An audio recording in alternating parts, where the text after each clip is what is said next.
Primeiramente, né, muito boa tarde, muito bom receber vocês aqui hoje. Então, hoje estamos com Alexander Costa, professor de filosofia aí no IFPE, graduado e mestre aqui pela Universidade Federal de Uberlândia, e o professor Joás Adak Lucena de Souza, é, eu vou chamar aqui por Josa, que é mais fácil aqui, licenciado e mestre em Geografia, licenciado pela UFPE, mestre pelo Programa de Pós-Graduação em Geografia da UFPE, que também trabalha no IFPE com o Alexander, e nós aqui, né, eu, Rogério e a Carol, do IFTM, aqui do campus Ituiutaba. Eu sou professor de português e inglês, a Carol, professora de filosofia.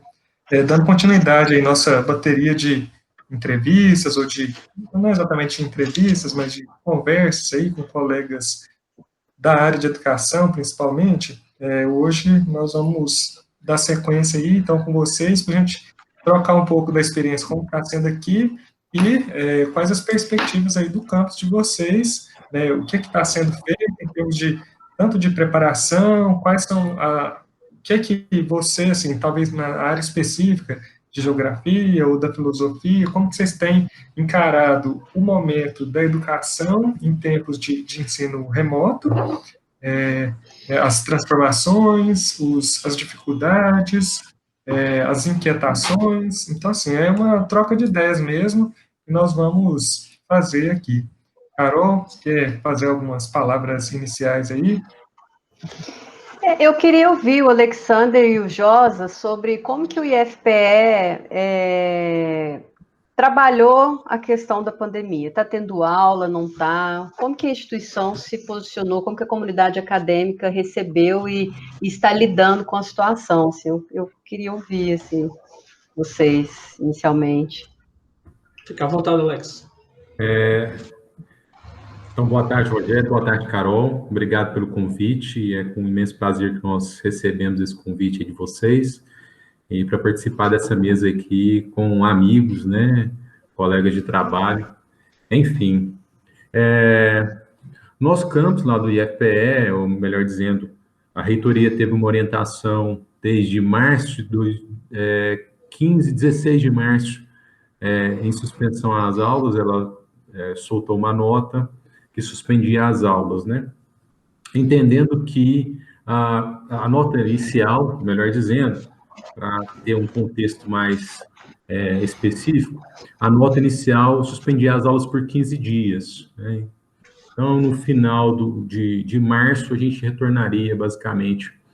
Mas o contexto nacional e mundial fez com que as aulas fossem suspensas por mais um período. Então, a cada 30 dias, mais ou menos, tem sido renovado essa nota de suspensão das aulas. E a postura do IFPE é entender, antes de mais nada, o público que ela atende. E, nesse caso, ela fez uma triagem, um diagnóstico deste público, e percebeu-se que o público não teria, na sua larga dimensão, não teria acesso a receber, ou formas de receber esse ensino à distância, né? Então, a educação remota. Então, desde então, nós estamos com as aulas suspensas. Aulas regulares, mas temos aí alguns cursos de extensão que têm sido aplicados, algumas ações de alguns professores que têm aplicado também suas ações individualmente, nada no intuito de substituir as aulas já previstas no plano de aula, mas dar alguma orientação aos alunos que prevêem aí, ou estão almejando um Enem, um vestibular.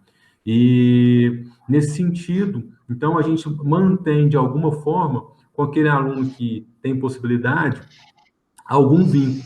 É importante também, né? Porque todos nós queremos ser acolhidos, seja o professor, seja a própria gestão, né? E a própria comunidade acadêmica como um todo aí. Então, a gente tem feito essas ações pontuais, singulares aí, para que possamos atender a todos. E é isso. Bem, em complemento aí da fala de Alex, né? Acho que a gente tinha comentado um pouco antes, aqui antes de começar a gravação, o IFPL vive uma realidade um pouco complicada no sentido do público que atende, no sentido de onde estão as regiões em que são atendidas, né?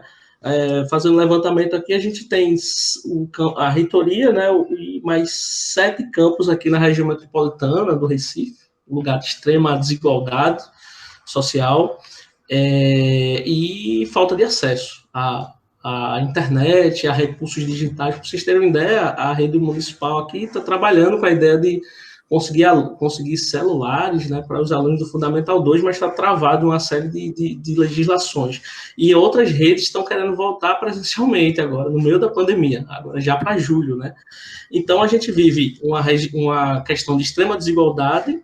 Quando a gente vai para o interior também, que abrange a Zona da Mata e o Agreste, a situação ainda fica pior, né? A situação do campus em que a gente trabalha é o campus mais distante, né? Ele já fica no sertão pernambucano. E com a questão dessa desigualdade, com o compromisso histórico aqui do IFPE de sempre fazer com que todos sejam atendidos da melhor forma possível, há um intenso processo de reflexão, né, Alex? No sentido de como vai voltar, e se realmente vai ser híbrido, se realmente vai ser só pelo ensino à distância, e na verdade nem ensino à distância, tem uma outra possibilidade de a gente tá tendo uma mediação com as TICs, né? E as aulas o calendário está suspenso. O que a gente trabalha apenas é com apoio ao ensino. A gente está mediando em turmas online pelo Google Classroom. E a gente não pode avançar com o assunto, né? A gente está trabalhando nessa perspectiva de estar revisando conteúdos, estar fazendo ações de extensão, eventos, aula e algumas rodadas para tirar dúvidas e resolver questões, essas coisas, mas o calendário está suspenso, né? O que pode ser algo até bem pensado em relação ao acesso, né, à permanência desses alunos, mas também é algo um complicador, no sentido de que quanto mais tempo a gente fica sem adotar as aulas remotas, sem um calendário suspenso, mais tempo a gente vai ter problemas de não fechar o ano civil. Se a gente voltasse hoje, as aulas teriam que, de 2020.2, teria que ir até março, basicamente, né? Então, a gente tem esse problema grave que está sendo estudado, né? Por enquanto, a gente está ali fazendo algumas atividades administrativas, apoio ao ensino, em relação a essas coisas. Mas aula mesmo, a gente não está podendo ser contado, o calendário está suspenso, né? Então, são questões que a gente fica ali tentando equilibrar entre o acesso e a permanência do aluno, do estudante, e também essa questão do calendário, né? Então, a gente também não se tentou um direcionamento para o EAD ou para essas novas tecnologias, e essa é a realidade do campus. A gente vem investigando, tem reuniões, né? Quase que semanais, às vezes 2 ou 3 na mesma semana. Os grupos de estudo estão funcionando, a gente está trabalhando, mas ainda com rigor, né? De cumprir as 40 horas, né, Alex? Cumprir as 40 horas ali mesmo sem estar dando aula. Então, essa é um panorama geral aí da situação do IFPE durante essa pandemia. Vale ressaltar aqui uma informação que é importante, que no dia 29/5, o IFPE lançou uma nota, né? Lançou um plano de contingência na atuação ao longo do período de pandemia, né? E o objetivo desse plano de contingência é reduzir o impacto causado pela suspensão das atividades presenciais. Então, ele tem toda a construção de vários cenários ao longo dos meses de pandemia, né? Nesse momento pandêmico, que atinge todos nós em vários aspectos. A gente fala muito aqui da educação, mas a questão comportamental também, né? A Carol sabe muito bem, professora de filosofia também, os aspectos éticos, né? As questões valorativas são repensadas neste momento, a política também, enfim, a psicologia também, né? A psique, que vale ser ressaltada, várias áreas, né? do nosso conhecimento humano tem sido colocado à prova neste momento, para que possamos aí nos encontrar enquanto humanidade, nos encontrar enquanto indivíduos, para que a gente saia melhor dessa situação ou da melhor forma possível. Mas aqui, no nosso caso, nosso objetivo é pensar um pouco a educação. Antes da gente continuar um pouco, porque apesar de ser uma rede, aí, a rede federal, tem algumas especificidades. Você já me falou um pouco sobre isso, Alex, em outras oportunidades. É só para a gente contextualizar aqui, porque nos nossos cursos, por exemplo, a Carol tem trabalhado aí, ela falou que está com 13 das 15 turmas aí dos técnicos integrados, e os nossos alunos fazem o ensino técnico ao mesmo tempo, então eles têm uma carga de unidades curriculares, sei lá, 17, às vezes até mais do que isso, durante a semana aí, e eles ficam aqui por 3 anos. Aí eu lembro de você ter me falado, mas não lembro exatamente de como que é a realidade que você me falou uma vez, parece que é um curso de 4 anos, que é por módulos, dá só uma pincelada sobre isso, para depois a gente continuar nas reflexões aqui, pode ser? Sim. Agora eu não me lembro a data exatamente, mas foi em março, acredito que nós recebemos uma minuta colaborativa, na qual tem por objetivo cada campo, né, cada campo pensar seus PPCs, né? E aí, nessa minuta foi destinada a nós professores, com o intuito da gente rever o PPC do curso, e ali a gente encontrou a oportunidade de rever também essa questão de anos, né, a cronologia de estudo dos alunos. E nesse sentido, formou-se aí por uma iniciativa bem pontual, os professores da Humanas, para destacar bem, o professor Josadak, que está aqui na mesa, o professor Pablo Souza, de Sociologia, o professor José Felipe, de História. Nós sentamos em conjunto ali e ficamos algumas semanas, alguns dias ali, algumas horas debruçados sobre essa minuta, para rever os PPCs, os itinerários formativos que tem ali. Atualmente, nós temos a formação dos nossos alunos de 4 anos. É interessante, porque, por um lado, o aluno consegue ver, de um certo modo, os conteúdos um pouco mais diluídos, tem um pouco mais a oportunidade, inclusive, de absorver outras oportunidades que o próprio IF oferta, né? Que não é só a questão do ensino, mas também da extensão, da pesquisa. Então, tem uma formação holística ali bem interessante. Por outro lado, esse tempo de permanência de 4 anos é colocado em questionamento, tendo em vista que hoje a gente vive sob a pressão de inserção ou ingresso à universidade com o tempo mais cedo possível do aluno, né? Até mesmo para que ele possa ingressar no mercado de trabalho mais cedo também. E isso acaba a gente sofrendo uma pressão da comunidade externa ao IF, né? Então, a gente está revendo, está nesse processo de revisão do nosso PPC, o Josa está aqui, ele tem colaborado bastante aí, a gente tem feito um trabalho bem criterioso, bem dedicado, né? E até é gostoso, mas é cansativo de rever isso tudo, porque são várias minúcias, né? E, enfim, é isso, a gente está migrando, em síntese, está migrando um processo de migração para o ensino de 3 anos. Mas aí os alunos ficam só um período lá no Instituto, né? Isso. Então, a gente tem turmas que ingressam no período da manhã e outras que ingressam no período da tarde, né? Então, até mesmo essa questão da transformação de PPC é algo que acaba impactando, né? Como que a gente vai ver essas turmas e tudo mais. O Josa está aqui também, pode complementar um pouco mais essa ideia. Isso. Porque a gente está passando por mais uma reformulação do PPC, que é uma coisa que vai acontecer normalmente, só que a minuta colaborativa da qual o Alex falou, ela prevê uma adequação de todo o Instituto Federal, de todo o IFPE, para a reforma do ensino médio. Então, a gente, ao mesmo tempo que a gente está reformulando o PPCL, também está adequando ele à legislação lá do dezembro de 2018, que versa sobre a questão do ensino médio, né? A gente esbarra em alguns problemas estruturais lá, de que com o aumento da carga horária, a gente vai estar diminuindo os anos, mas aumentando a carga horária diária deles, né?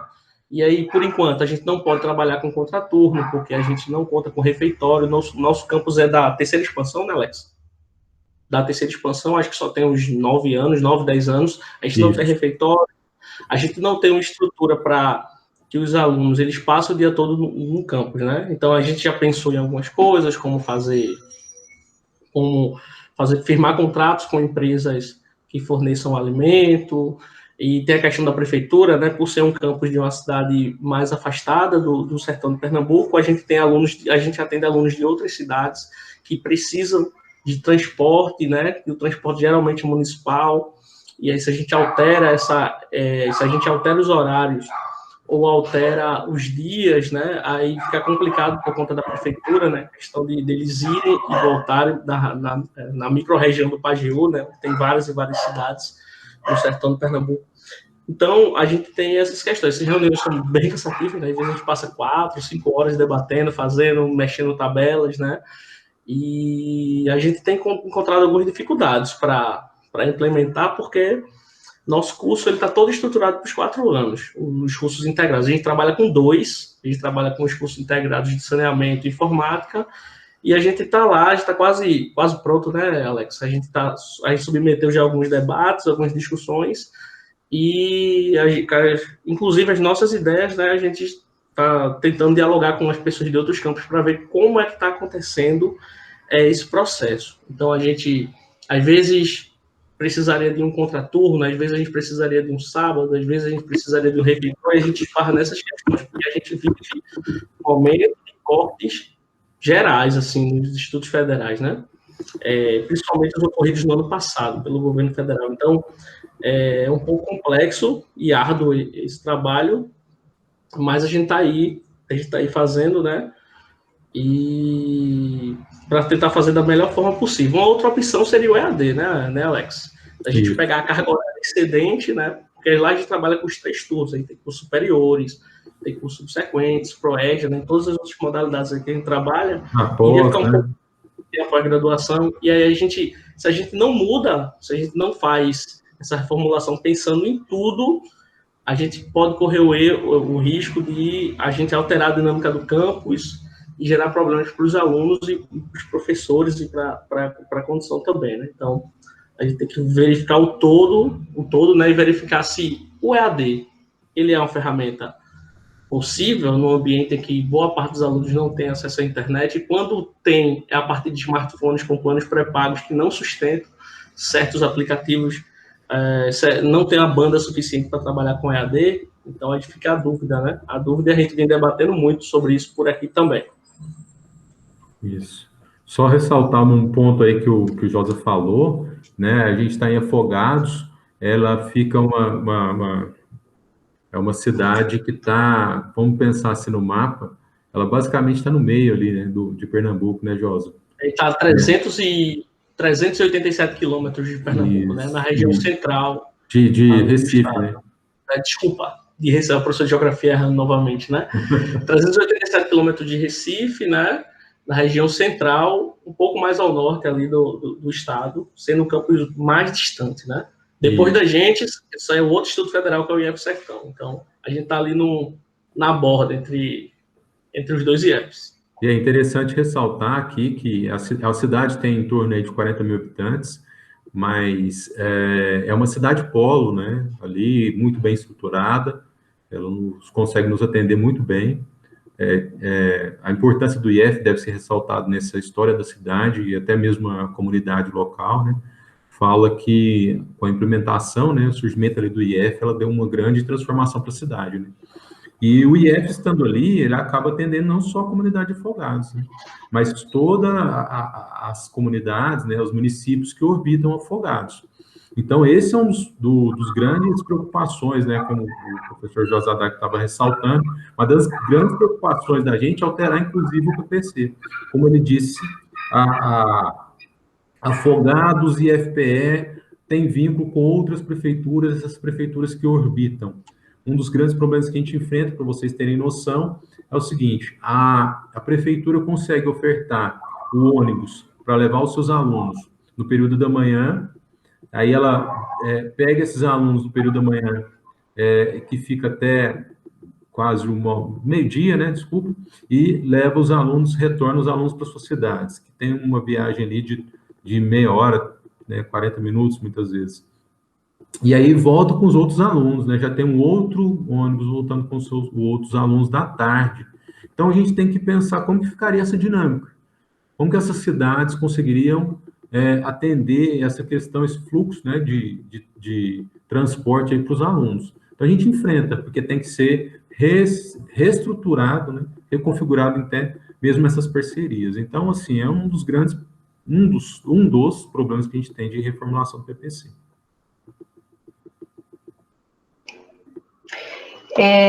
O Alex e Josa, o IFTM passou para reformulação o ano passado, 2019, e nós temos essas dificuldades todas que vocês apontaram, do transporte de estudantes, sobretudo o campus Ituiutaba, mas outros campi do IF também.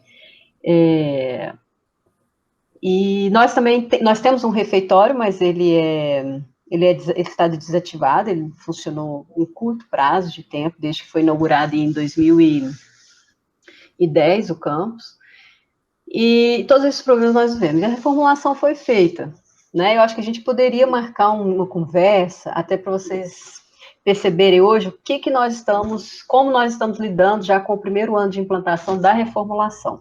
Eu, particularmente, tenho uma posição extremamente crítica. Em 2019, quando da reformulação, eu fui em todas as reuniões de curso, porque eu dou aula em todos os cursos, né, dos integrados, são 5, e me posicionei contrária em todos os momentos, por vários motivos, inclusive por redução de carga horária, igualitária entre áreas que historicamente têm cargas horárias inferiores, né, em relação a outras. Mas, enfim, o ponto que eu acho interessante da reformulação com o ensino remoto é que nós fizemos essa reformulação em 2019 e não houve a discussão do que, principalmente, o Josa falou, do híbrido, né? Não se pensou no ensino, seja o remoto, ou a EAD, ou as tecnologias, né, sendo utilizadas em nosso proveito. Essa discussão não foi posta em nenhum momento, pelo menos no meu campus. Ao ponto de hoje, a gente, em 3 meses que começa o próximo ano letivo, com a implantação da reformulação, nós somos desafiados, somos confrontados, e uma reformulação tão recente já se mostra ultrapassada em relação ao contexto primeiro de implantação dela. Esse é um primeiro contrassenso da reformulação, por isso que eu acho que merece uma conversa, porque vários, né, toda a rede está debatendo, e nós já tínhamos o ensino integrado, né? Então, o nosso argumento, diferente de vocês, que é diminuir o tempo, os 4 anos, o nosso era diminuir a carga horária integral, porque o aluno tinha aula das 7h30, tem ainda, das 7h30 às 16h50, todos os dias. Então, o principal argumento era que nós precisávamos reduzir por excesso de carga horária para o estudante, que eu acho que é uma das diretrizes centrais do MEC, né? Reduzir a carga horária dos cursos, eu acho que isso já está posto. Mas tem outros agravantes. A pergunta que eu faço para vocês, eu quero retomar a questão do ensino remoto, vocês compreendem que a decisão do IFPE de não continuar as aulas utilizando as ferramentas, as tecnologias, foi uma decisão acertada? Vocês acham que agora, passados março, né, abril, maio, junho, 4 meses já, né, de suspensão de aulas, vocês acham que foi acertado? E é daqui para frente, né? Tem vários comentários projetando que é possível que as aulas presenciais não retornem agora. Eu sou uma que acredito também, acho ponderado isso. Mas, enfim, trabalhando com esse cenário de que não voltaremos, pelo menos, eu acredito, até setembro, não tem retorno, vocês acham que foi acertado? Depois de julho, que historicamente é o nosso período de férias, como vocês veem essa discussão? Se mantém a suspensão ou não? Como vocês veem essa decisão, em termos de impacto educacional e etc.? Em minha opinião, né, eu acho extremamente acertado essa suspensão das aulas por alguns motivos, né? Primeiro, para que se fosse feita a reflexão de como, tendo em vista que a gente não tinha, né, a questão do EAD, né? Então, eu acho que todo esse tempo que a gente vem trabalhando de forma concomitante com a gestão da crise, do que está acontecendo que aqui em Recife, né, aqui no estado de Pernambuco tem sido muito complexa. A gente, por muito tempo, foi o terceiro local do país onde estava morrendo mais gente, né?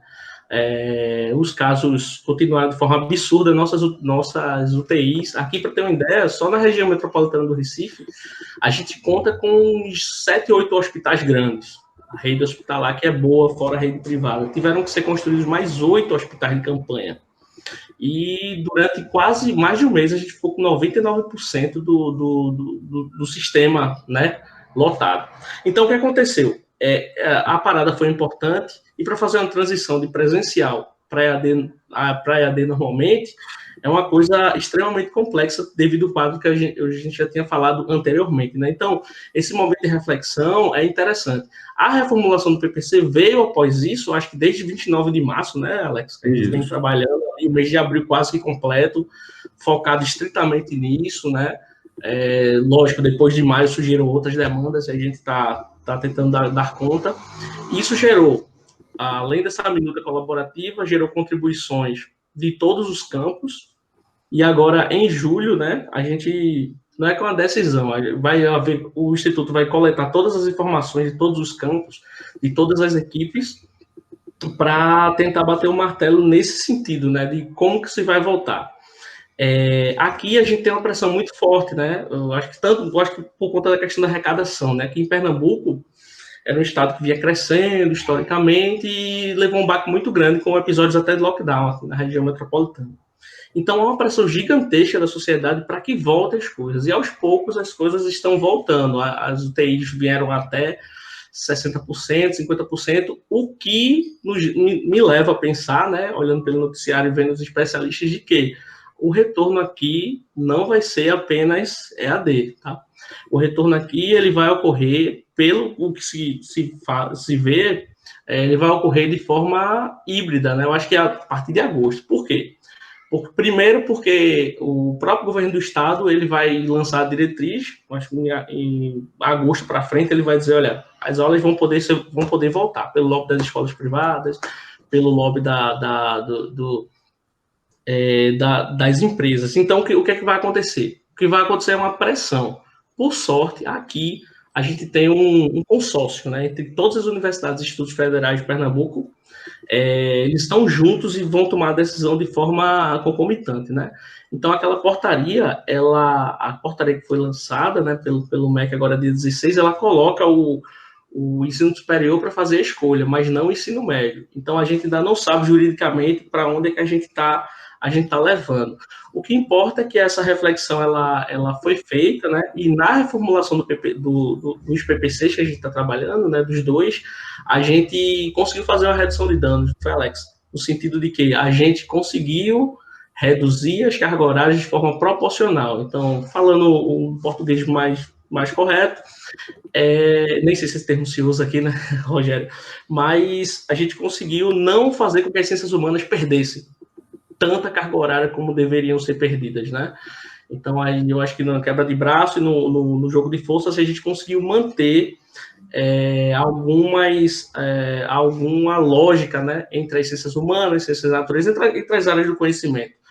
Em que, se não fosse, eu fico pensando, né, nós ficamos pensando, se não fosse nesse contexto de pandemia, que a gente pudesse parar exclusivamente para isso durante algumas semanas, a gente não ia pensar assim, a gente não ia ter tempo, né? Então, eu acho que as reflexões farão com que a gente melhor. Agora, lógico, que o ano civil, a gente já tem ideia de que o ano civil a gente acabou perdendo. Tá. Eu particularmente penso o seguinte, Carol, antes de... eu não vejo uma resposta fácil para isso, tá? Não vejo uma resposta fácil, objetiva para essa questão. Mas eu vou me pautar aqui por uma indicação dada pelo CNE, né? Ela foi aprovada em 28/4. Nessas orientações do CNE, ela, se não me engano, lá na página 13, ele já apontava algumas perspectivas de como poderíamos assistir os alunos em relação a atendê-los nesse período, tá? E algumas das indicações foi a utilização como é que fala? Das TICs, né, tecnologias de informação e comunicação, né, as TVs também, enfim. E a gente entender que ensino remoto, ele é exclusivamente utilizando as tecnologias de comunicação, de informação e comunicação, como, por exemplo, nós estamos utilizando agora, a gente reduzir demais essa possibilidade de levar a educação, tá? Então, por um lado, eu vejo assim que a gente às vezes negligencia algumas orientações. Mas, por outro lado, pensando a nossa construção histórica daquilo que a gente entende a relação de ensino-aprendizado, foi extremamente acertado. Porque nós não estamos, de fato, preparados e adequados para pensar um ensino híbrido, uma educação híbrida. Isso, para mim, tem ficado cada vez mais claro. E aí a gente coloca o professor, né, com esse ensino tradicional, de ir para o quadro, é muito bom, essa relação tete a tete com o aluno é extremamente grandioso, valoroso, é gostoso, é delicioso para quem realmente se dedica ao ensino, tá? Isso é extremamente importante, ter esse contato com o aluno. Mas a gente também tem que aprender a utilizar as tecnologias a nosso favor. Por um lado, do aluno, fica evidente, o aluno que nós atendemos hoje, muitos deles são da geração que se diz arroba, uma geração conectada. Essa geração tem sido colocada à prova também. Ela é conectada com o quê? Ela é conectada, na minha opinião, por exemplo, com os jogos. Não desmerecendo, porque ficou até provado que esses jogos aí de comunicação, jogos online, ele estimula o cérebro, outras áreas do cérebro que não são estimuladas em nossas práticas comuns, né?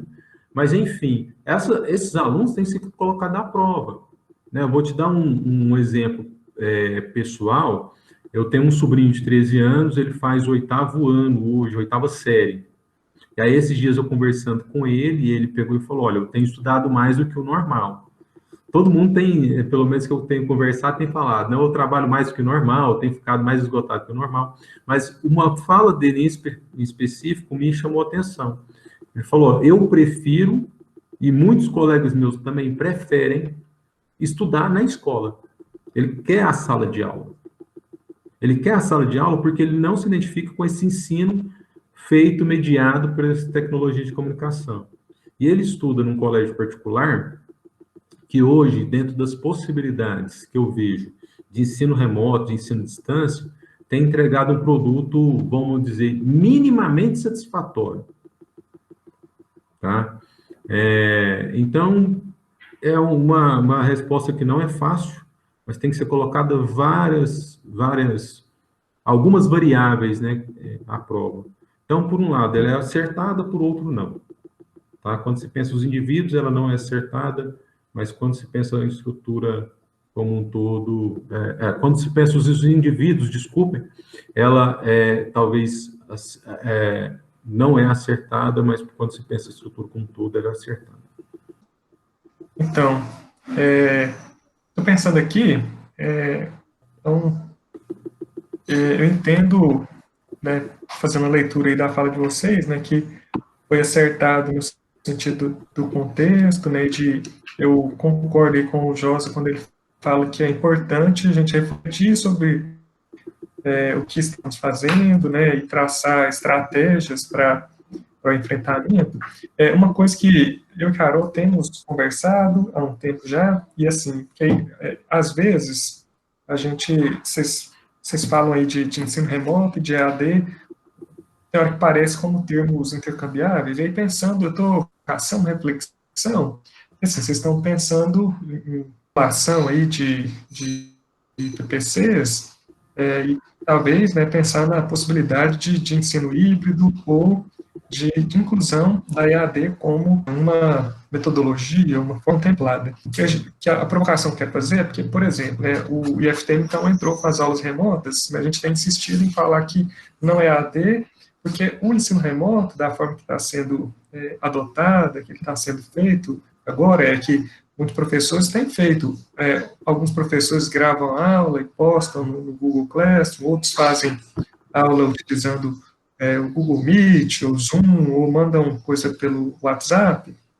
Mas quando a gente fala em EAD, nós estamos falando assim, de uma plataforma preparada previamente. Nós estamos falando assim, que dá a função professor, mas tem também a função do tutor, tem a função de secretariado, tem uma série de elementos que precisam dar suporte para o professor e para os alunos e para as alunas, né, assim, para a comunidade toda ali que está interagindo, que já tem, então, assim, a plataforma do vídeo, a plataforma de interação, o fórum, formas para avaliação já estão configuradas e já tem isso estabelecido anteriormente, né?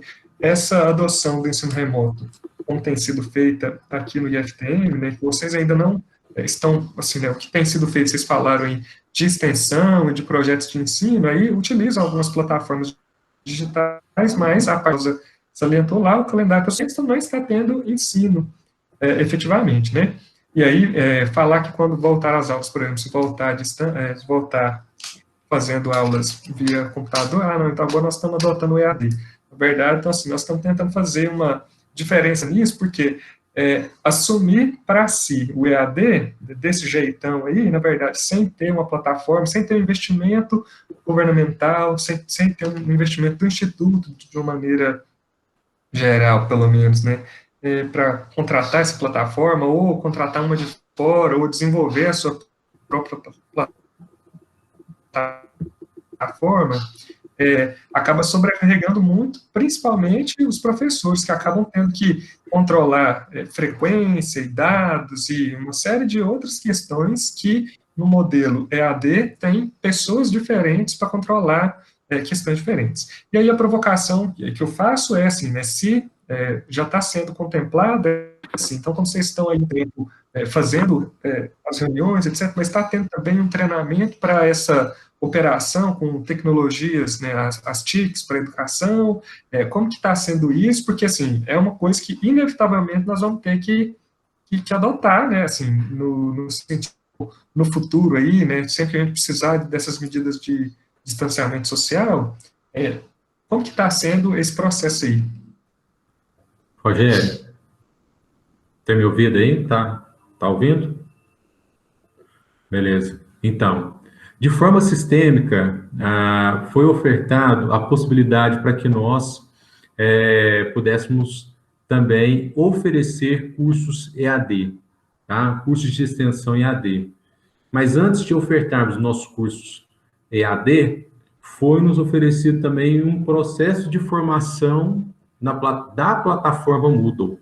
Então, alguns professores aderiram, né, indicaram, enviaram seus projetos para a reitoria, né, aqueles que foram aprovados fizeram o curso EAD da plataforma Moodle para entender o sistema e depois aplicaram seus cursos, né? Vou te falar por experiência, eu fiz isso e deu certo, apliquei o meu curso e tudo mais, né? Fechou, dentro das possibilidades, nós fechamos com êxito. De uma forma mais pontual, o nosso campus, o campus Afogados, a direção como um todo, direção de ensino, direção geral, mobilizou alguns professores e tudo mais para ofertar um curso para entendimento e compreensão da Google Classroom, né?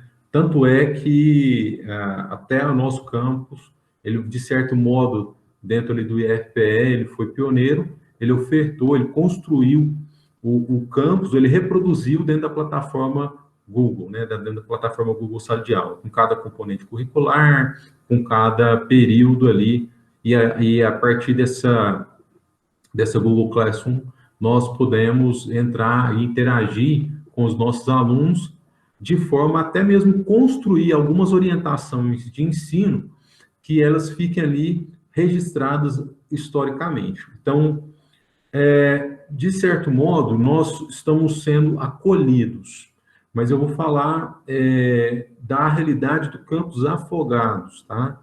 Isso tem acontecido. Então, de forma sistêmica, teve essa possibilidade de entendermos um pouco a plataforma Moodle e, de forma mais pontual, a Google Classroom. Eu não conheço algum colega que eu tenha trocado dessas informações para saber se eles tiveram a mesma oportunidade a nível pontual, a nível campus, tá? Então, de alguma forma, a gente tem sido acolhido, a direção de ensino elaborou, né, e tem indicado para nós, no grupo até do WhatsApp, enviou algumas apostilas ali de como trabalhar dentro da plataforma Google. Então, essa é a nossa preparação. Uma outra coisa que vale ser ressaltada, na minha opinião, que existe uma grande diferença e abismal entre sistema EAD e orientação de ensino remoto. Tá? Uma orientação de ensino remoto seria, por exemplo, alguns alunos que estão ali, a gente fazer a sala, montar um grupo com os alunos de determinado período e a gente orientar, olha, estou encaminhando uma apostila, estudem a página e tal, isso é uma orientação de ensino remoto. Mas o sistema EAD, ele parte desde a postura, né, educacional, do educando e a postura do educador, o modo como é a plataforma, né, todas as atividades que são possíveis ali ser ofertadas. Então, é uma construção muito maior, muito complexa, e que talvez nós tivéssemos um pseudo conhecimento a respeito de que é ensino EAD. Né? Então, isso tem que ser colocado à prova. E todos nós, enquanto professores, enquanto gestores de escolas, estamos aí revendo essa postura, né? Vendo se é de fato boa, não é, qual o aluno que consegue acompanhar esse ritmo dessa educação à distância, enfim, inúmeras variáveis aí que devem ser colocadas em questão quando se pensa em sistema EAD. Essa é a minha opinião.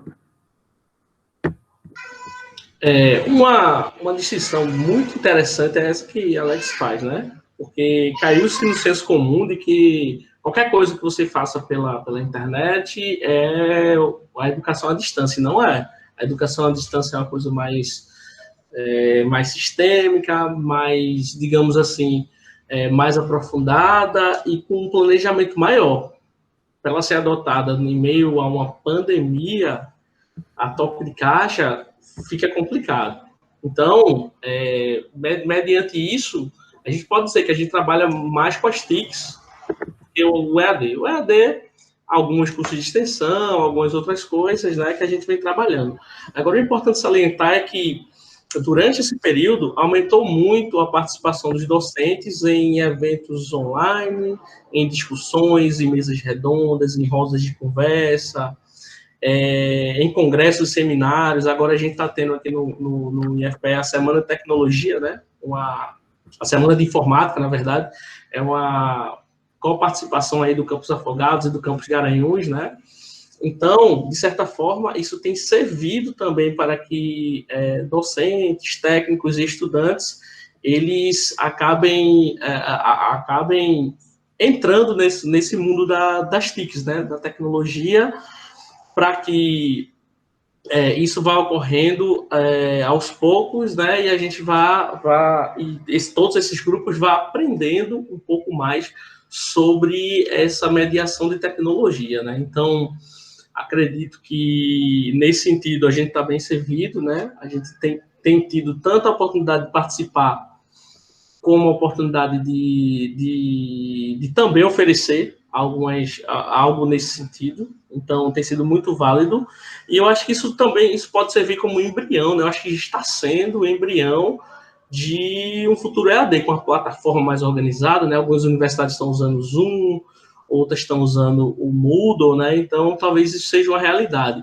Um pulo do presencial para o EAD de uma vez, ia ser muito arbitrário. Então, eu acho que nesse sentido, voltando à pergunta anterior, não ter voltado de forma tão rápida assim tem sido uma questão acertada, em que se a gente volta agora em agosto, como é o que realmente está sendo previsto, seja lá em qual modalidade for, se híbrido ou se mediado tecnologias digitais, a gente já vai ter uma expertise maior em que alunos e professores vão estar presentes. Inclusive, algumas ações da direção geral, da direção de ensino do campus têm sido louvadas, no sentido de que também fazer reuniões com os pais.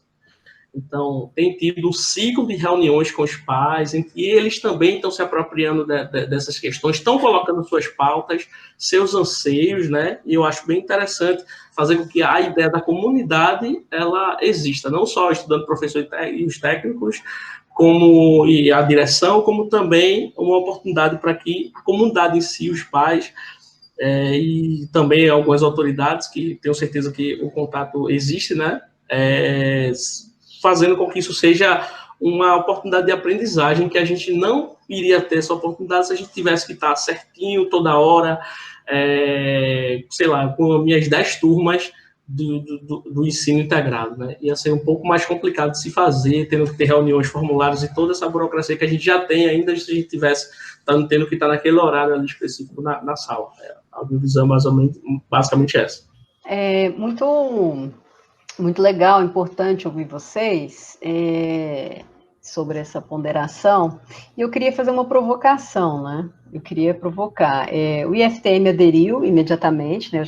A gente conversou disso um pouco, eu falei anteriormente, e eu fui favorável, eu sou uma das professoras, aliás, a maioria, foi feita uma consulta à comunidade acadêmica, a maioria se posicionou favorável ao ensino remoto, inclusive pela continuidade, né? Embora haja divergências quanto ao que fazer, né? Ok, a gente continua o calendário, a gente continua as aulas, mas o como não foi discutido, né? Então, eu sou favorável, né? Sempre fui desde o início, mas fazendo esse apontamento de que precisávamos discutir simultaneamente o que estávamos fazendo, como construir um modelo para a instituição. E isso não tem sido feito, né? Esse era o maior perigo e é o que nós caímos, né? Nós estamos incorrendo. E é o que eu tenho chamado a atenção para os colegas em todos os espaços, de que nós estamos trilhando por uma perspectiva de resultar numa anomalia educacional. É o termo que eu estou usando para isso, porque nós estamos transpondo e naturalizando a passagem, a transposição do presencial para o remoto e está tudo certo, ok, resolvemos o problema. Isso é o que eu digo, nós estamos produzindo uma anomalia educacional, por vários motivos que todo mundo que dá aula sabe o porquê, né? Mas, por outro lado, entretanto, qual que é o porquê que eu quero dizer que eu sou favorável? Porque o Alex já me falou, o principal argumento, qual que é a função social da escola, né, no momento da pandemia? Eu acho que aí é que o ensino remoto traz isso para a gente, e neste momento, nós, simultaneamente, dando as aulas no remoto, e fazendo a reflexão do nosso modelo, nós estamos sendo confrontadas o tempo todo para discutir problemas que no presencial parece que estavam resolvidos, naturalizados, eram normal, faziam parte da pauta ordinária como questões resolvidas. Então, uma das questões é a acessibilidade às tecnologias da internet. Os alunos sempre tiveram. E o ensino presencial, ele não exclui o uso das redes. Ele não exclui, muito pelo contrário. Ele amplia, é uma ferramenta que, embora a gente nem sempre insira nos planos de ensino, mas ele está presente na geração. Que essa reflexão importantíssima que o Alex colocou, sobre que geração é essa, né? Que tem contato com os jogos, mas e aí? O que mais, né? Os estudantes, eles têm dificuldade de aparecer numa tela como nós estamos aparecendo agora. Eu dei várias atividades construtivas com eles e tem muita restrição. Então, diante disso, eu me pergunto, qual que é a função social da escola? E a gente suspender o calendário, suspender as aulas, o contato com o estudante, nós não teríamos o risco de cair, de incorrer num isolamento educacional, e aí sim legitimar o que as pessoas, né, sobretudo os governos, estão chamando de isolamento social, que eu considero equivocado, não é um isolamento social, é um isolamento físico, né? As sociabilidades passam por várias relações, é essa que nós estamos fazendo, enfim. Esse foi o meu principal argumento por ser favorável. Agora, nós, em função de problemas que a gente já tinha no presencial, eles se mantêm, eles se agravam no remoto, na medida em que nós não discutimos o papel social da escola, dos campos, dos institutos, né? Nós estamos enfrentando problemas no remoto, mas problemas que já estavam postos no presencial, né? Então, o argumento da acessibilidade, extremamente importante, do acesso à internet, do acesso às mídias para assistir às atividades, para fazer as atividades remotas. Ora, nós nunca tínhamos tido no IFTM um mapeamento de quais estudantes tinham esses acessos. E agora nós estamos descobrindo que tem estudante que usa só a internet do vizinho escondido. Nós temos informações agora, a pandemia e o remoto nos forçou a conhecer o contexto dos estudantes. Nós sabemos hoje que tem estudante que divide um mesmo computador com mais 4 irmãos e irmãs, e mais pai, mãe ou mais mãe. Tem estudante que mora na fazenda e vai e volta todos os dias para a escola e que não tem nem internet a rádio. O remoto nos forçou, né? Agora, se não tivéssemos aderido, será que essas demandas, essas urgências, essas condições teriam nos colocado para nos atentar para esse contexto, né? Essa função social da escola? Essa é uma reflexão assim, que eu faço, e foi um dos motivos que eu me posicionei favorável à continuidade do calendário. Embora não é o calendário quantitativo, né? Não era esse o objetivo, não era isso que eu pensava. Para mim, a gente faria uma discussão simultânea. Essa discussão não foi feita e até agora também continua sem ser feita. É uma questão.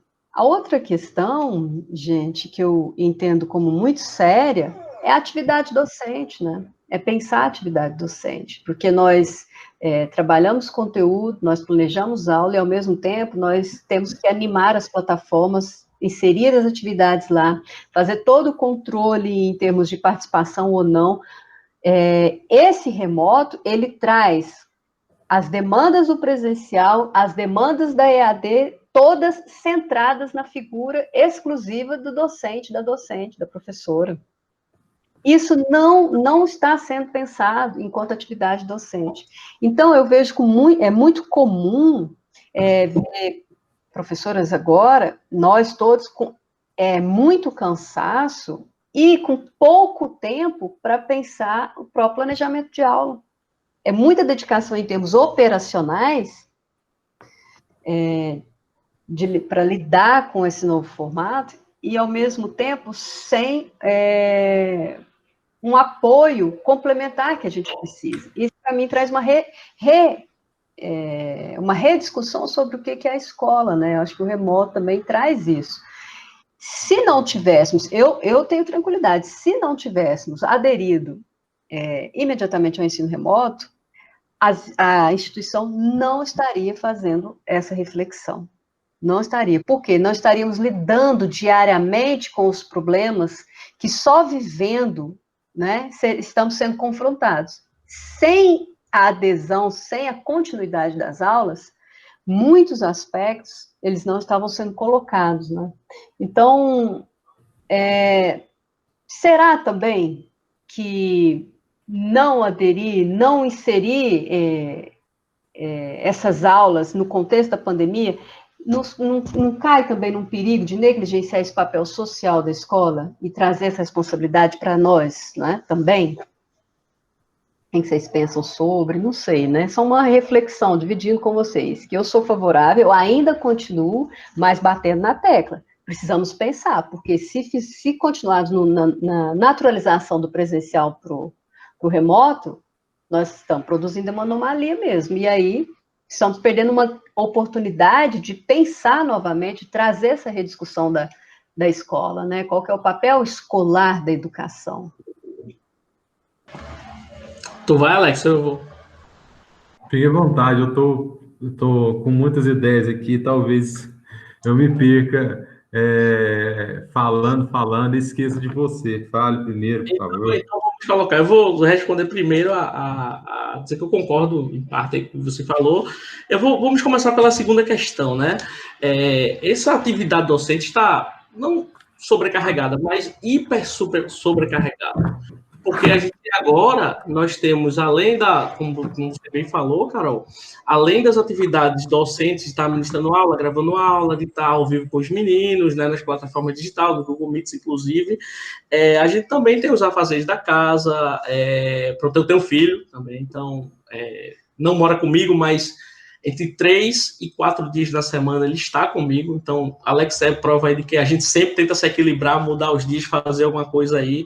Tem os afazeres da casa, tem a edição de vídeo, tem todo esse trabalho, como o Rogério bem falou, de secretário, de editor de vídeo, de professor, né? Então é um trabalho que cansa e desgasta, e talvez a gente não aguentasse tanto tempo com isso, né, com essas questões. Então, é bom deixar frisar que o trabalho docente está extremamente, a gente está extremamente sobrecarregado e essas 40 horas não é nada, né, assim, né.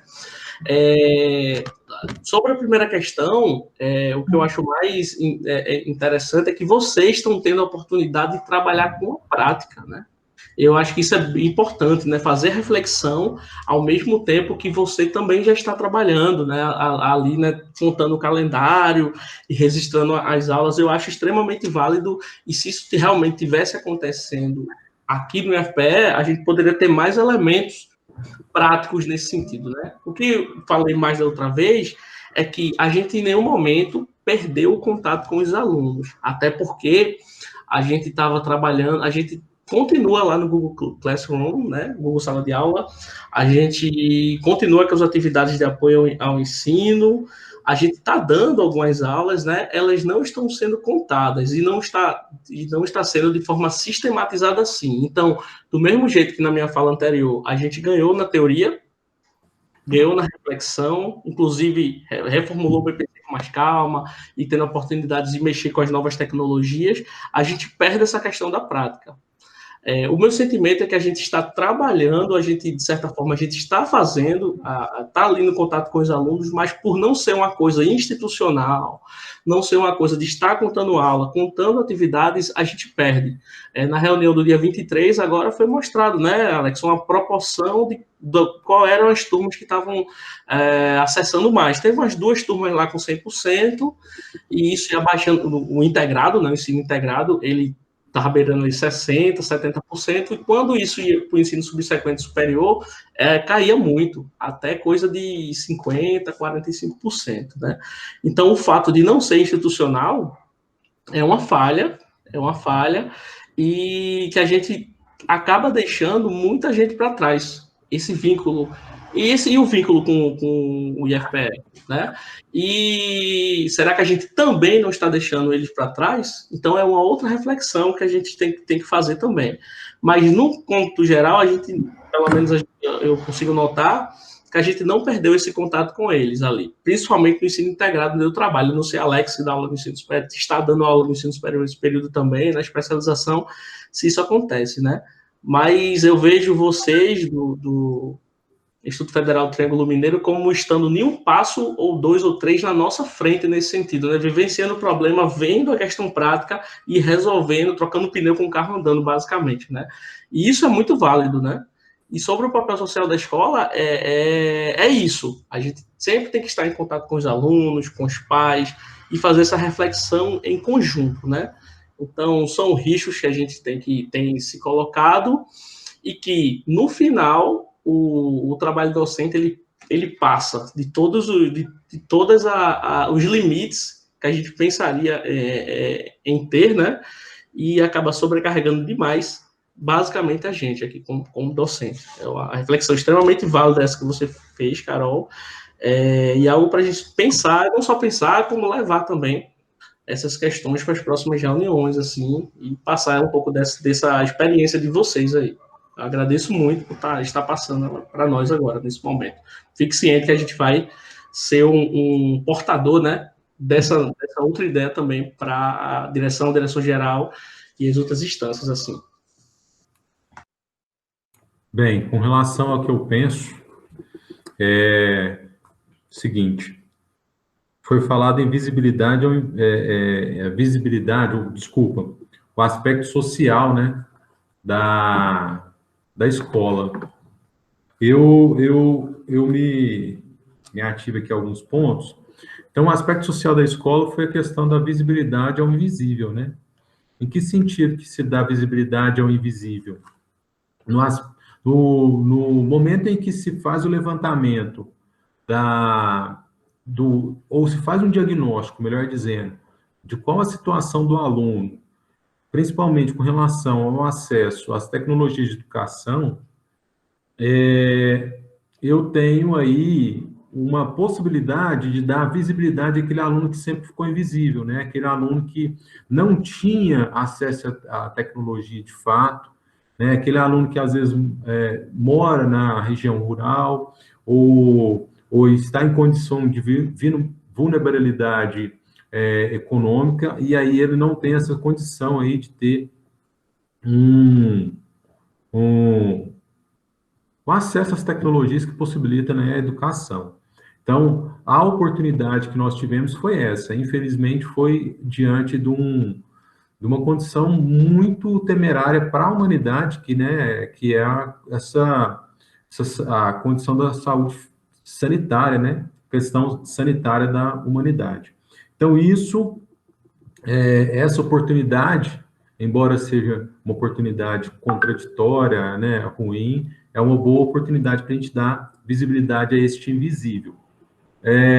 Um outro aspecto também que a gente pode pensar aqui em relação ao ponto ou o objetivo social da escola é com relação à reflexão dos alunos. Em qual parte que eu falo, ou em qual aspecto que eu falo isso?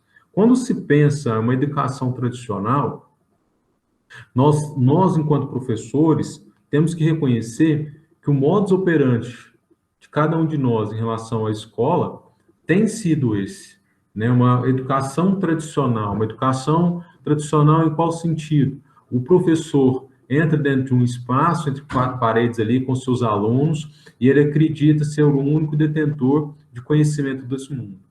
Então, ele torna-se o professor ainda, torna-se o protagonista deste fazer ensino-aprendizado, né? E aí ele esquece de promover a capacidade reflexiva do aluno, né? E esse é um papel social que todos nós temos enquanto professores, enquanto docentes. Então, nós temos que rever este posicionamento tradicional. E quando falamos, então, de transpor ou de estarmos inseridos em uma meio tecnológico para pensarmos a educação, a gente está tentando trazer essa educação tradicional para as tecnologias de informação e comunicação, ou até mesmo para um sistema de EAD mesmo de ensino, né? E aí essa educação aí, ela fica construída, como foi dito pelo Carol aí, constrói-se uma educação anômala, né? A gente esquece que a educação é um fazer orgânico. Nós sabemos o que é esse fazer orgânico da educação. Esse fazer orgânico da educação é você sentir a necessidade imediata do seu aluno, com um questionamento. É você perceber que aquele aluno ele está, às vezes, de corpo presente em sala de aula, mas pelo semblante dele, ele carrega ali inquietações que não é da ordem da sala de aula, mas inquietações que estão fora da sala de aula. E talvez uma palavra amiga de um professor, ao perguntar se ele está bem, já transforma muita coisa para aquele aluno, porque ele se vê como uma pessoa que não é qualquer um para mais uma pessoa.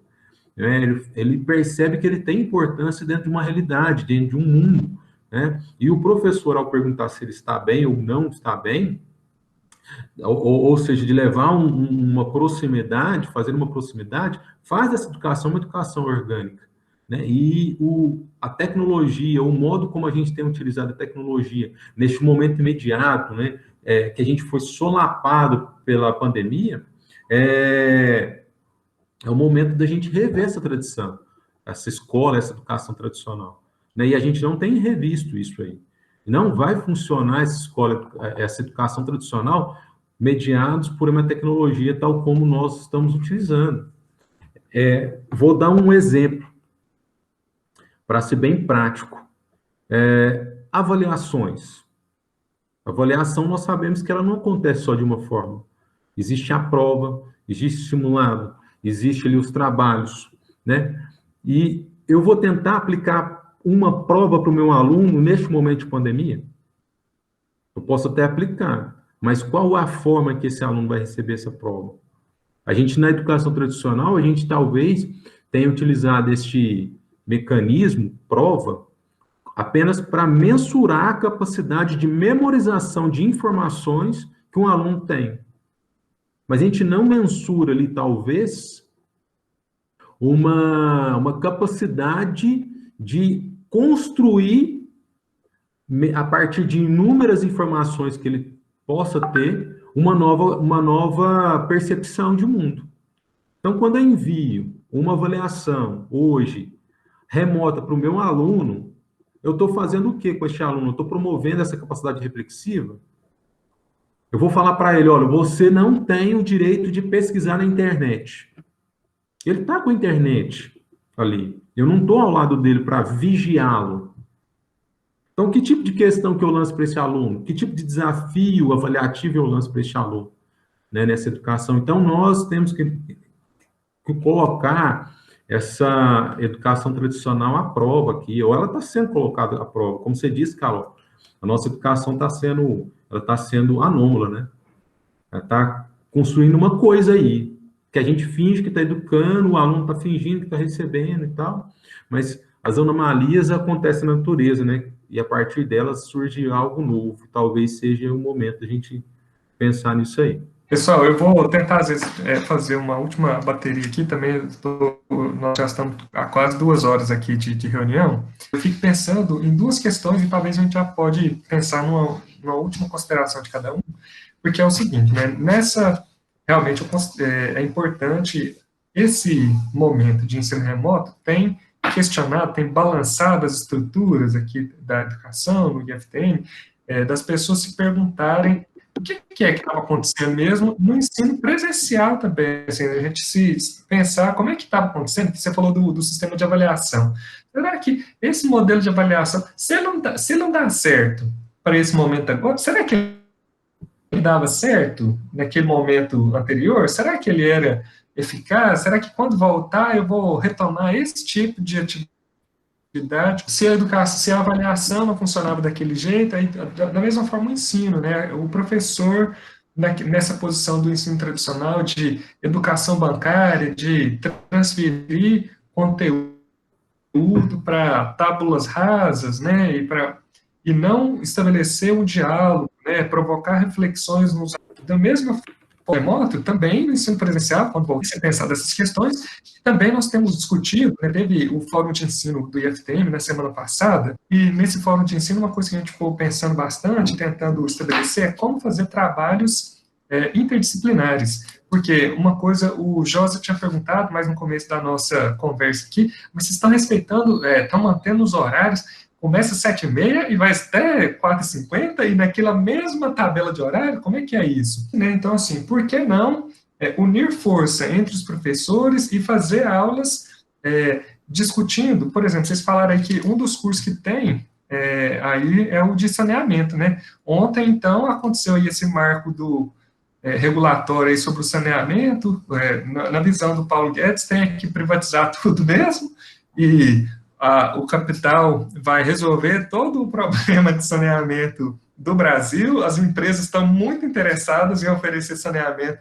para as pequenas cidades e para as fazendas. Eu estou imaginando já uma competição ferrenha para isso aí. Mas, assim, isso é uma temática que, por exemplo, poderia ser abordada, tem várias questões. A geografia entra como parte, a filosofia, a língua portuguesa, né, como analisar esses discursos, a matemática, várias áreas do conhecimento, assim, todas estão relacionadas, e aí é um processo não de o professor naquela posição, isolado, e na posição daquele que vai trazer a resposta, mas estabelecer um lugar comum de troca de experiências, né? Aí eu queria saber duas questões, assim, né? O que vocês pensam, né, nessa situação aí, né, o papel da educação nesse sentido não de unidirecionalmente dos professores para os alunos, e sim numa provocação para reflexão, e também, né, você vai trazer conhecimento especializado, mas sempre tem um trabalho de troca. E eu queria saber, como vocês já falaram um pouco aí de reformulação, pensar, está contemplado, e de que forma está contemplado, projetos ou programas interdisciplinares. Eu falei muita coisa, mas vamos resumir nisso, né? Como que está contemplada essa questão interdisciplinar? Tá. Rogério, primeiro, perpassa por uma questão filosófica e também que é necessário, que é pensar a relação que nós temos com o tempo, tá? Pensar nesse momento de pandemia, estar dentro de casa e todas as atividades que antes a gente tinha muito definidas, né? Por sairmos de casa, ter que se deslocar a uma determinada instituição, um determinado local específico para realizar uma atividade, nos dava uma relação com o tempo diferente. Quando nós estamos dentro de casa, essa relação com o tempo, ela fica totalmente transformada. E isso nós não conseguimos compreender de fato. É necessário introjetar, absorver que nós estamos postos numa nova realidade, né? A realidade em que as atividades, de modo geral, passam a ser acontecidas em um único local, seja a educação, seja o meu trabalho, seja a atividade física, inclusive, né? Tantas pessoas aí que fazem atividades físicas dentro de casa, se já faziam, neste exato momento, fica concretizado isso, né? Que elas têm essa única alternativa para fazer atividade física ou a principal alternativa. Então, pensar essa questão da relação com o tempo é necessário ver, porque senão a gente começa, utilizando uma palavra no popular, atropelar as nossas próprias atividades, porque a gente não começa a definir o espaço, a definir não só o espaço, melhor dizendo, mas o tempo a ser realizado determinada coisa dentro deste mesmo espaço. Então, essa é a primeira questão. A segunda, pensar no contexto da escola nos remete a pensar, mais uma vez, eu retomo aquela questão da educação tradicional. Tá? Essa relação com o meu aluno não precisa necessariamente, quando eu falo de carga horária, ela ficar, de modo geral, pensando nas escolas, 50 minutos na frente de um computador, dialogando com este aluno. Porque a minha relação com este meio, seja o computador, né, o notebook ou o celular, dentro dessa relação educacional, ela se torna diferente, tá? E até mesmo como eu estimulo a reflexão deste aluno, neste meio chamado tecnologia de informação e comunicação, é também diferente, tá? Então, pensar, por exemplo, meu aluno indo para a escola, ele fazendo aquela prova, né, no qual ele, muitas das vezes, ele apenas reproduz um determinado conteúdo e não reflete sobre o conteúdo, ela está sendo questionada agora, está sendo colocada à prova agora. Tá? Então, é necessário, de fato, repensarmos como nós estamos promovendo e fomentando a capacidade reflexiva do indivíduo, nesse indivíduo chamado educando, né? Tá aí um dos papéis sociais da escola que, muitas das vezes, né, ele só fica no papel ali, ó. Eu falo, a gente está lá nos planos políticos pedagógicos, tá? Tem muitos, né? Promover a capacidade reflexiva autônoma do educando.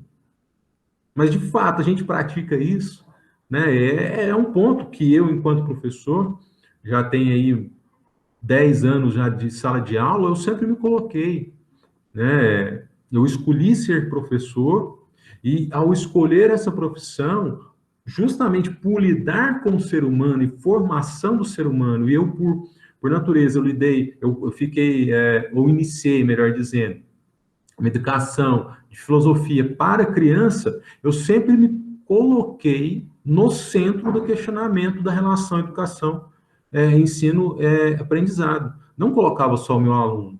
Eu me colocava, antes de mais nada, se eu alcanço aquele aluno, a linguagem daquele aluno. Então, como traduzir a filosofia para uma criança? Então, este movimento já me colocava ao questionamento. Será que o aluno vai conseguir entender Descartes? Como eu vou traduzir tudo que o Descartes, ou boa parte do Descartes, nos ensinou para o aluno? Então, eu sempre me colocava nessa condição. Então, naturalmente, eu tenho me feito isso agora, neste momento. Uma outra, agora para ficar bem prático aqui, um outro exemplo para responder mais direcionado à segunda questão, né? Você questionou aí sobre atividades interdisciplinares. A gente, hora ou outra, a gente fazia isso dentro do campus, mas a preocupação ainda de cumprir carga horária, de cumprir plano de atividade, a gente tem uma certa liberdade agora, tá? Então, para dar um exemplo, essa semana ainda a gente fez uma mesa redonda entre eu, professor de Sociologia, e a professora de Biologia, para tratar a questão da eugenia e o racismo estrutural no Brasil. O professor Joazadak, que se faz presente aqui também, ele participou dessa mesa, mas como mediador. Na próxima semana, nós vamos falar de globalização e desenvolvimento. Vai ser uma mesa contemplando eu, professor de Sociologia, e o professor Joazadak, de Geografia. Então, a gente tem essa liberdade de dialogar questões temáticas, muitas vezes, que não dá tempo de ser dialogado dentro de sala de aula. Os trabalhos interdisciplinares são possíveis? São. Mas o modo como a gente aplica tem que ser pensado. Aí a gente coloca, como se diz, a cabeça para funcionar, a gente senta, dialoga muito antes, para ver como que é a mecânica, qual que é o assunto e tudo mais, para depois levar para os nossos alunos. Então, para montar uma aula de 50 minutos, a gente às vezes fica 2 horas discutindo aquilo ali, né, com outros colegas, vendo a abordagem, como que poderia ser a mediação e tudo mais. Isso para ser um pouco mais prático e mais pontual aí na sua pergunta, eu espero ter contemplado. Não, contemplou sim. Eu quero ouvir o José Haddad também, né, pensar assim, né, tanto que é importante, né, e é para isso também um pouco essa proposta nossa aqui, desse canal, né, do YouTube, de pensar, né, levar essas reflexões, né, aí, mas talvez da importância de já estar contemplado no nosso plano de trabalho, então assim, né, voltando aí às atividades, tem que ter tempo reservado para isso, e tem que ter, por exemplo, na grade horária dos alunos também, é importante a gente pensar nisso. Não que tem que ser uma coisa forçada, mas se isso já tiver contemplado no plano de trabalho, se isso já tiver um espaço reservado para isso, em sala mesmo de aula, né, uma sala com uma mesa grande, para a gente poder desenhar coisas, fazer computador, etc. Estão entendendo, assim, onde eu estou querendo chegar? Né? Que é isso, né? Que é importante. Às vezes a gente não dá tanto importância a isso. Né? Eu quero te ouvir, Josa. Pronto. O que você acabou de falar e o que está sendo discutido é como se o ensino fosse um grande oceano, e eu anotei aqui, e essas ações fossem ilhas, fossem algo pontuais, iniciativas de viajantes de barco que estão lá fazendo alguma coisa, né? E com a carga horária e os horários muito engessados, não se dá para fazer isso, né? Então, cadê, na hora de reformulação dos PPCs, cadê o tempo? Cadê a ideia dos projetos integradores, né? Então, a sua fala foi bem pertinente, porque isso aí, quando a gente for avançar mais na reformulação do PPC, eu vou trazer, nós vamos levar essa ideia também, né? Por que nessa ideia de aumenta, diminui, carga horária, puxa, vai e volta, porque se não deixa um horário específico lá, para os alunos trabalhar esses projetos, né? Tendo em vista que a gente tem essa dificuldade lá no campus, principalmente, de fazer com que os alunos ficarem no contraturno, né? E ocorre muito, todos os projetos de extensão, todos os projetos de pesquisa, todas as nossas atividades, atendimento aos alunos são no horário oposto, né? Por que não no horário dos alunos? Por que não ter essa ideia, né? E aí a gente fica muito na proposta multidisciplinar. Então, isso que a Alex acabou de relatar são iniciativas que já acontecem, né? Inclusive, na rede estadual, a gente, enquanto professor do terceiro ano, eu tive sorte de estar numa escola que desenvolvia muitos projetos, né? O Sesc Centenário, a melhor escola da rede estadual. Então, a gente fazia esses projetos e aplicava no horário oposto. E os alunos viam, né? Então, a gente tinha os aulões, um projeto solidário do pré-vestibular, que os professores trabalhavam, vinham lá, dar uma aula sobre fontes de energia, e vinha 5 professores dando aula sobre o mesmo assunto, né?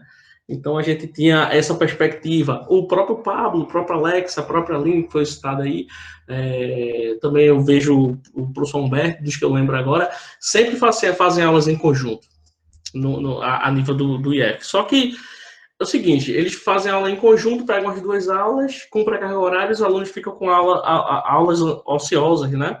Então, esse fato das aulas estarem suspensas e a gente não ter essa obrigatoriedade de estar naquele horário lá mesmo, a gente acaba fazendo com que a nossa criatividade seja exacerbada, né? E a gente começa a conversar com os colegas para a gente fazer novos eventos, cursos de extensão e essas novas propostas de aulas em conjunto, né? Essa iniciativa aí que o Alex falou sobre a questão da globalização vai ser um curso, né? Um curso de apoio, né, ao ensino, no sentido de que vários professores vão ser convidados e vai se trabalhar. Agora, isso está sendo pontual agora. Agora, quem sabe a gente não possa trazer isso aí para o PPC, né? Então, a gente tem essas questões. Agora, a gente pode incorrer num erro também, né? Assim, isso continua durante a pandemia, acaba a pandemia, a gente volta ao normal. A gente não pode voltar como se nada tivesse acontecido. A gente tem que pegar essas experiências, apreender elas, refletir sobre e fazer com que elas sejam postas em prática, seja a nível do dia a dia, mas também a nível institucional, né? Porque eu acho que todas as propostas que ocorrem, a gente tem que trazer, levá-las para o ambiente institucional e deixar e fazer com que elas se desenvolvam, né? Então, tem sim que haver um espaço, né, uma flexibilização no tempo das aulas e do nosso tempo em que as equipes multidisciplinares elas possam ocorrer, né? Então, a outra questão importante é a questão dos conteúdos, né? Será que vale a pena ficar de conteúdo em conteúdo em conteúdo? Ou essas ideias que a gente está pensando agora em coisas mais interdisciplinares, elas também não são interessantes, né? O que você falou, né, sobre a questão das obras de saneamento, da gestão de água e esgoto, né? Por que não levar para a questão do saneamento? Por que não trabalhar as questões de inteligência artificial, big data, redes neurais, para a questão da informática, né? Como a gente vai fazer para adaptar esses currículos. Então, isso é bem interessante, né? E outra, uma coisa bem importante assim, para finalizar, é a questão de que se a gente usa um modelo em que a gente fica preso para dar aula naquele horário ali e a gente tem que fazer o resto ali no horário vago, a gente perde a ideia de que o aluno, o estudante, e nós também, a gente não só aprende quando a gente está assistindo aula. A gente aprende em outros espaços, em outros ambientes, em outros tempos, como a Alex falou ali, né? Então, eu sempre falo para os meus alunos, né? Professor terceiro ano no tempo, olha, eu quero 10 horas de estudo de vocês. Agora, essas 10 horas não é obrigatoriamente estar lendo. A gente pode estar ouvindo um podcast, a gente pode estar vendo um vídeo do YouTube, a gente pode estar fazendo exercícios, a gente pode estar participando de algum curso, a gente pode estar participando de um debate, de um grupo de estudo, né? E aí sim, se a gente fizer isso a nível institucional, a gente pode fazer o sonho que a gente tem, né? Pegar essa ideia de multidisciplinaridade e perpassar para a ideia de interdisciplinaridade e transdisciplinaridade, né? Só que isso a gente tem que fazer de uma forma que isso vá para o espaço institucional e não que sejam ações pontuais e ilhas, porque hoje eu entrei no Instituto Federal há poucos meses e talvez daqui a 10 anos, 15 anos, talvez eu possa estar cansado e não ter tanta criatividade assim, né? A carga de trabalho pode aumentar. Então, se isso for uma coisa institucional, já tiver na carga horária do professor, isso aí pode ser um grande ganho para nós como professores e principalmente para os estudantes, porque a função social da escola ela é a de formar cidadãos críticos e com autonomia intelectual. Então, isso, o fato de a gente ter esse isolamento social, o fato de a gente ter essas questões aí, pode ser uma ótima oportunidade para que a gente implemente isso, né? Pelo menos um pouquinho do que eu penso, do que eu anotei aqui, é isso. Então, gente, acho que foi contemplado, a gente já avançou bastante aí. Eu vou, então, assim, primeiramente, né, agradecer imensamente a participação aí do professor Alexander e professor Joás Adak, ou Josa. Beijo, um abraço para vocês, gente, um prazer. Agora, ô Josa, seu sotaque, para mim, é o melhor do Brasil. Eu sou uma admiradora, assim, infinita do sotaque pernambucano, admiradora da cultura, sobretudo do cinema pernambucano. Sou alucinada. Tá? Muito obrigado pelos elogios, os de vocês também são ótimos, né? O de vocês é ótimo. E aqui realmente a gente tem uma produção cultural interessante, né? E precisa ser mais divulgada. Precisa da ajuda de vocês para divulgar cinema, arte, cultura, né? Tem muito mais do que eu tenho mostrado. Tem muito mais. Inveja que eu estou me deleitando com tudo isso, tá? Que bom. Prazer revê-lo, Alex. Eu lembro de você, sim, com certeza. Eu lembrei até da sua esposa. Ela apareceu um pouquinho antes, eu lembrei de vocês, com certeza. Tá bom, já vamos conversar mais. Obrigadão por vocês terem aceitado. Até uma próxima, viu? Vamos marcar o outro, então. Falou, Carol. Um abraço, Rogério. Obrigada.